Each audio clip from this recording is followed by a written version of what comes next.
I always say on this show, we are a betting show at the end of the day. Yep. And Justin Gaethje is prime blue chip stocks to me. Yep. Because he will go out there and fight for my betting dollar every single time. 100%. Win, lose, or draw.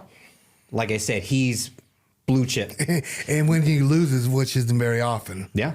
You're okay because you're satisfied. Oh, exactly. Right? You know, everybody knows the stand in the middle. Like that Max Holloway fight, right? Like the 300, UFC 300. That's like that one was hard to swallow. It was just, me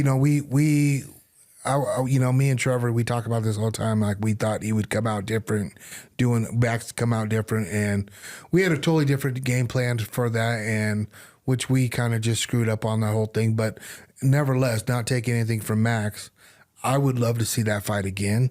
The whole world, right? 100%.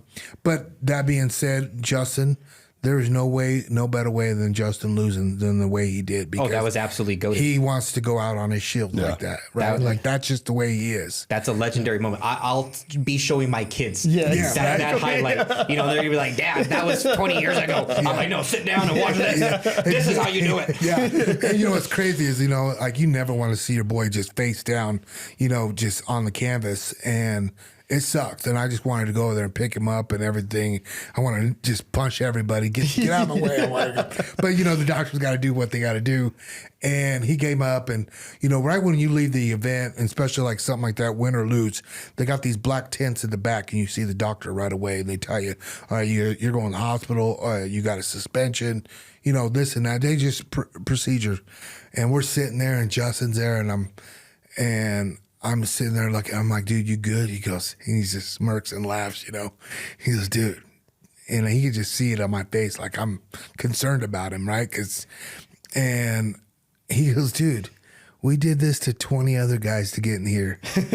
We're good, bro. It just wasn't our night. And I looked at him, I'm like, damn, bro, you're a gangster, because I wasn't even thinking like that. And then he literally said that, and I was like, you're right, man. We have done this to multiple opponents, and we've always just been on that other side. And man, but it hurts a little different when it's us, But that's the fight game. That's literally why I love the sport. Yeah, and that's a one-of-one event. And like you said, he's done that to many people to get to that point, but to go out on your shield that way, I mean, in a BMF fight. Yeah. Right. I think the stage couldn't have been better. The two fighters performed. You go in the cage, there's going to be one winner and one loser, period. Yep. That's what I love about sports, and that's why the MMA as a whole, but UFC will always be unmatched in my opinion. That's why I love doing this show, is simply for that reason that on any given day, everyone has a puncher's chance. That's right. And there will be one winner and one loser, period. You can agree, you can disagree, but that's just the way of the game. So with all that being said, I really can't tell you how much I appreciated and found this interview to be so interesting. So we're going to end this segment, but we will be back with our fight predictions for the upcoming fight night. So be sure to stay tuned and stick with us.